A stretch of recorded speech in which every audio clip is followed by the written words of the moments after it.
the Hanging Tower had 2 levels. And we had killed everyone except one guy on the lowermost level. I think it was an archer that was down there? Yeah, like one of the archers was still down there. Yeah, well, and he would actually come up from the upper level. It was a mage, actually. Oh, mage, okay. They had actually killed everyone on the lower level, and then the guys on the level above all attacked them, and some of them got pulled down to the lower level. And anyway, what was left was a mage on the lower level and 2 archers on the upper level, and that was where we had to stop last time. Yeah. And their victory was pretty much foregone at this point, but it's just a question of how badly hurt they were going to be. Yeah. So it's still worth playing out. Mm-hmm. So there are 2 archers in the upper level. Cricket was also up there. She was sort of holding them off, heroically defending the party, making sure they didn't get hurt, that sort of thing. And then down on the lower level, they had this wizard at their mercy. And I kind of suggested, I called down, hey, you want to capture him and interrogate him? And they were like, no, kill. So...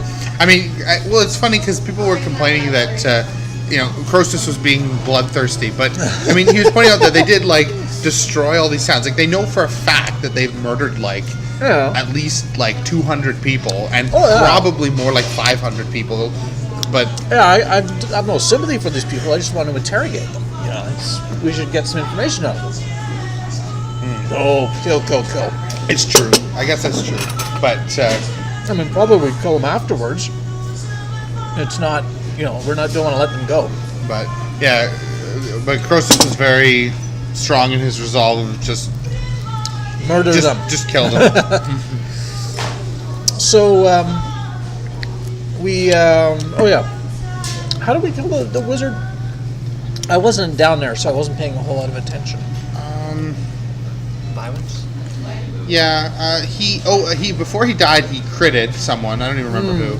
And then he just got killed. Just ordinary. Yeah, it wasn't anything particularly interesting. They just killed him. I think that was pretty much how it went with the archers, too. Yeah, they were already pretty badly hurt. Yeah, they were both badly hurt. They shot some arrows at Cricket and did some ongoing damage, but the party came upstairs and finished them off without too much difficulty. I weakened them. It was actually during the fight, though, that you first peeked up to the 3rd floor. Mm-hmm. 3rd floor, a lot larger than the Hanging Tower levels. And it was dark, and there were figures moving around. Did I recognize any of them as Dark Elves at the time? Or? No, because I said, because I was like, there's figures moving around, do you want to duck back down before they see you? And you did. So I didn't see much, but there were figures moving around. It was extremely noisy up there. It sounded like a roaring waterfall up there. Yeah. So, and it didn't seem like whoever was up there had heard them, or heard the battle, because and they probably weren't expecting. At this point, they've got this town-killing thing down to a routine, presumably. What year was the Spanish Inquisition? Yeah. Yeah, yet. Yep. So, we loot the bodies. We loot the bodies of the guys in the first 2 levels that we killed. Got some fairly decent stuff. They had quite a bit of jewelry and ornamentation and piercings. Yeah, so it was worth like 600 gold, I think, if I remember correctly. Something like that. And there were a few magic items. I upgraded my bow and my armor, and so did Serendipity. I'm actually wearing Serendipity's armor now. It's a hand-me-down. You have a bow and javelins. One of the things they got. No, I used what's his face? The dead guy. Aderon. I kept thinking Anthedon, but no. He's dead too. But anyway, he used javelins, but Cricket is a bow type. Yeah, one of the items they got was the gambler's suit, which is a leather armor that when someone it has a daily power. When someone hits you, you can force them to do a re-roll. Take the second, even if it's worse. But if they still hit you on the second one, then it's a crit. Yeah. So you can sort of take a gamble on it. I don't know if anyone's going to use that. It's a +3 leather armor though, so people are like, well, that's good in its own. +3, yeah. And the bow is fairly useless. It was to me, its ability is if you hit with a power that does ongoing damage, it'll boost the ongoing damage, so it gives an extra +3, I think. Yeah, but that property But I don't can do be, anything like that. So. Yeah, that property can be transferred to any weapon, but no one still seemed to want it. Yeah, So. but it was +2 bows, so it's one more than what I had. So. And then we considered going upstairs. And and their arrows were immune to right. storm. And I just remembered something that you should have found in that room that I totally forgot about. I'll tell you about it next session. No, tell me now. No, you don't get any special privileges. No. It's really awesome, though. Okay. Tell me. I'll tell everyone but Brian after the recording. Actually, I don't know if I will. I'll save it. That'd be funny, but anyway, it'd be better to discover it in character. So we'll have to jump back there next session. And find that because it would be that's where it should be. So anyway, I think we peek upstairs again. Yeah, you peeked upstairs again and stealth just to like keep your head above and look around and get a better look. I don't think I made the stealth check though. It was a very bad roll. Well, you made 2 stealth checks, and the first one you actually managed to succeed on because they had so many penalties from the roaring water. But so yeah, he peeked his head, or she peeked her head up and was looking around, and the room is pretty much would be pitch black except they're around.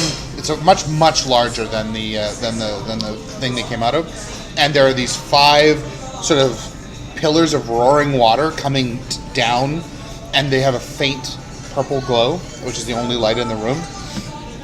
And there's some creatures stumping around, and I think no, they didn't see this at first. So, but yeah, that's really it. There's this big loud water room, and one of the creatures happens just randomly to come stumping up to where Cricket is, and this is where stealth check completely failed, and so this creature comes stumping up to her, and the room also at this point you would have seen is it's like sort of it's more organic, like the roof is wood, there's wood everywhere, and it's just covered in fungus everywhere, hanging in strands and all over the floor, and it's slippery with water, and a mushroom man comes stumping up, a myconid comes stumping up, and just completely not even paying attention to Cricket, that it clearly sees her and just goes walking off the other direction without saying anything. So we decide that the best strategy is charge! Yeah, Cricket went down there and was like, so, what should we do? And they're like, and she was like left behind. What? Yeah. That was really where it was like, what, they're trying to appeal to Croesus for some kind of. They're trying to appeal to Croesus. Like, do you really want to just go charging in there with no thought? It's like, Yep. These guys are killing towns. Thinking about it would slow us down.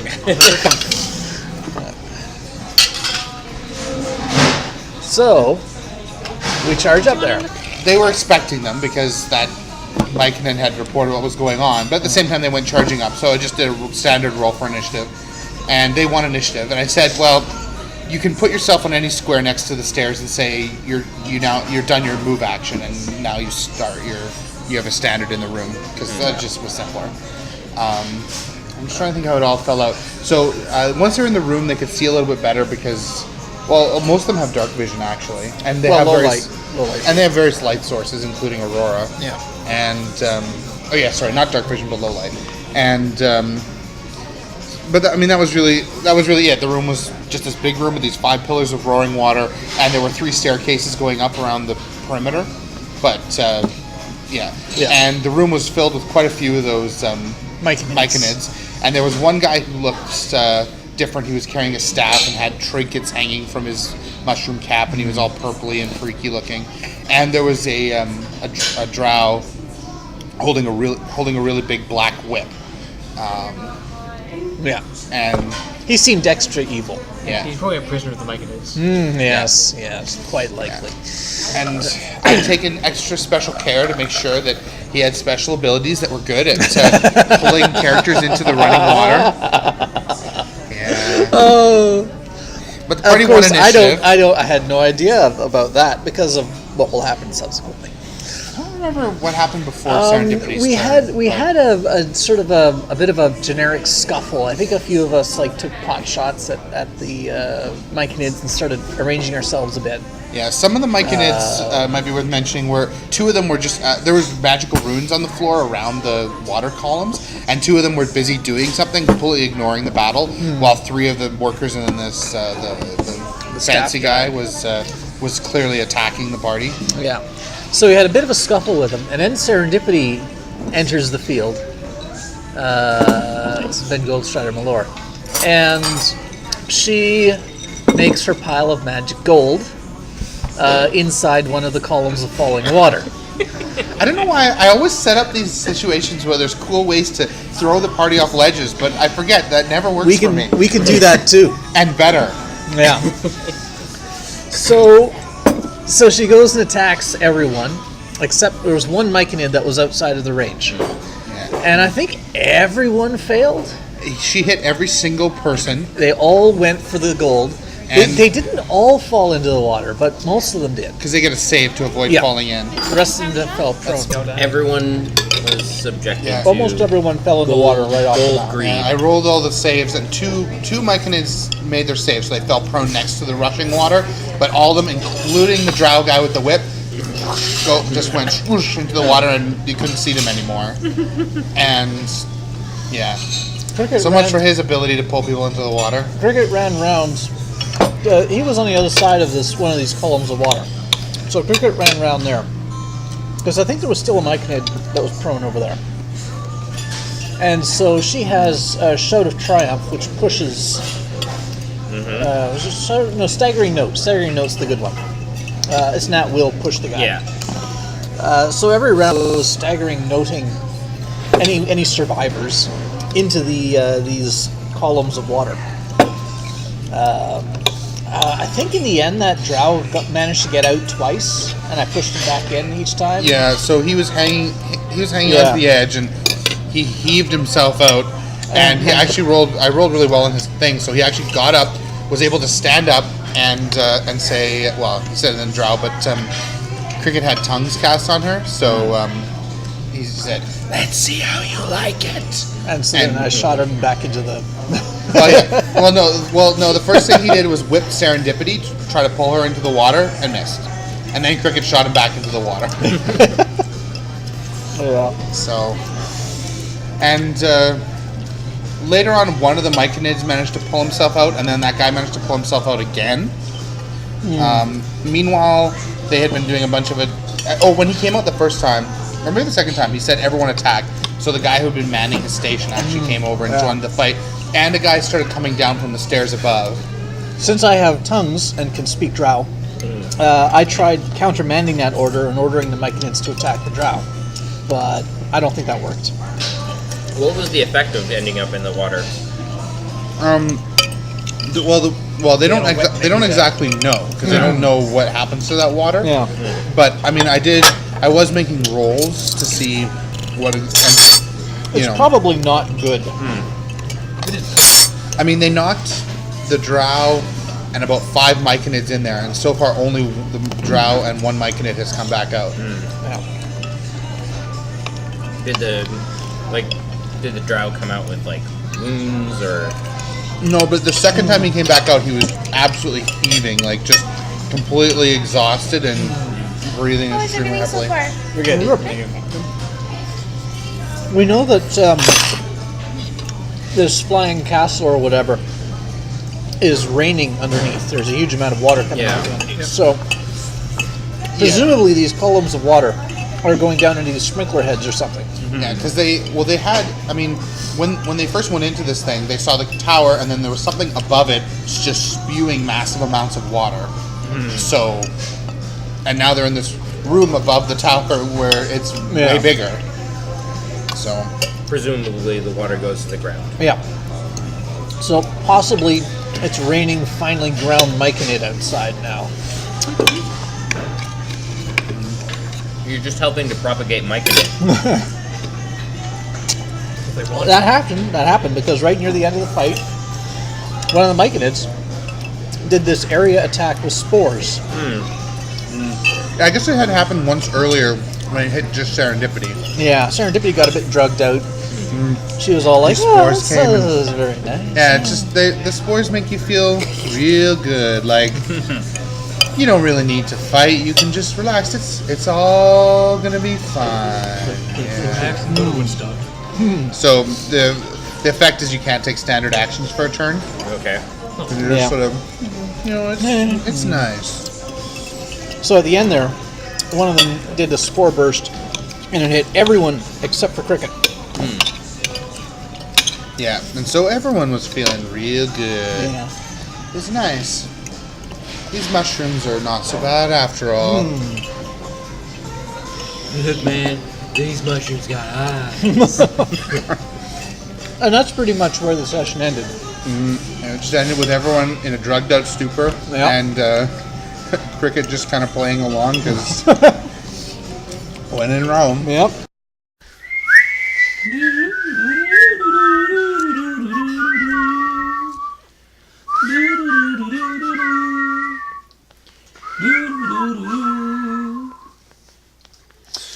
Here's a little song I wrote.